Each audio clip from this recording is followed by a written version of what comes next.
ഇന്നത്തെ സമൂഹത്തിൻ്റെ പോക്ക് എങ്ങോട്ടേക്കാണെന്നറിയില്ല.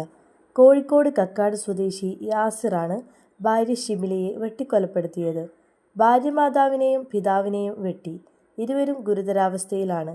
കൊലയ്ക്ക് ശേഷം രക്ഷപ്പെട്ട യാസിറിനെ പിടികൂടി. വൈകിട്ട് നോമ്പ് തുറക്കുന്ന സമയത്താണ് ഷിബിലയുടെ വീട്ടിലേക്ക് യാസിർ വരുന്നത്. വീടിന് മുൻപിൽ എത്തിയ യാസിർ വീട്ടുകാരെ പുറത്തേക്ക് വിളിക്കുകയും അപ്പോൾ തന്നെ ഷിബിലയെ ആക്രമിക്കുകയുമായിരുന്നു. ഇത് തടയാൻ വന്ന ഭാര്യ പിതാവിനെയും യാസിർ വെട്ടിപ്പരിക്കേൽപ്പിച്ചു. നാട്ടുകാർ ഓടിയെത്തിയതോടെ യാസിർ കാറെടുത്ത് രക്ഷപ്പെട്ടു. 3 വയസ്സുള്ള കുട്ടിയുടെ മുൻപിൽ വെച്ചാണ് യാസിർ ഈ കൊടും ക്രൂരത ചെയ്തത്. പോലീസ് പരിശോധനയിൽ യാസിറിനെ കണ്ടെത്തുകയും താമരശ്ശേരി പോലീസിന് കൈമാറുകയും ചെയ്തു. എന്നാൽ വൈദ്യപരിശോധനയിൽ പറയുന്നത് യാസിർ കൃത്യം ചെയ്യുമ്പോൾ ലഹരി ഉപയോഗിച്ചിരുന്നില്ല. സ്വബോധത്തോടെയാണ് ചെയ്തത്. കൃത്യം നടത്തുവാനായി വ്യക്തമായ പ്ലാനിങ്ങോടെയാണ് വന്നത്. പുതിയ കത്തിയുമായി വരുന്നു. ആദ്യം തന്നെ ഷിബിലയുടെ കഴുത്തിൽ കുത്തുന്നു. അതിനുശേഷം ശരീരത്തിൽ നിരവധി തവണ കുത്തി പരിക്കേൽപ്പിക്കുന്നു.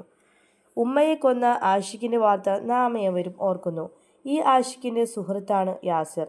ആഷിഖും യാസിറുമായുള്ള ബന്ധമറിഞ്ഞപ്പോൾ ഷിബിലി യാസിറുമായി ഒത്തുപോകാൻ കഴിയില്ലെന്ന് പറയുകയും ഷിബിലി യാസിറുമായി പിരിഞ്ഞു കഴിയുകയും ചെയ്തു.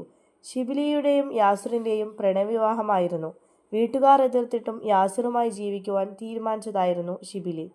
അധികം വൈകാതെ യാസിർ ലഹരിക്കടിമയാവുകയും തുടർന്ന് ഇരുവരും പിരിയുകയും ചെയ്തു.